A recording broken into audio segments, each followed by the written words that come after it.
For President Joe Biden, strong backing for Ukraine's effort to repel Russia's invasion has been a rare issue where he's mustered bipartisan support. But this week's first GOP presidential debate and recent comments on Ukraine by the 2024 GOP polling leader and former President Donald Trump show that unusual unity will face a stress test as the 2024 presidential campaign intensifies and the leading Republican contenders show antipathy toward the American backing of Ukraine. There long has been an isolationist strain in the United States, particularly in the Republican Party, but rarely has it been shared by so many candidates for president.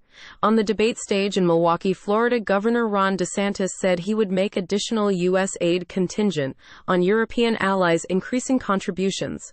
Entrepreneur Vivek Ramaswamy called it disastrous that the U.S. government was protecting against an invasion across somebody else's border, and argued Ukraine funding would be better spent on the invasion of our own southern border. Meanwhile, Trump, who did not participate in the first debate, has said he will end Russia's invasion in one day if he wins back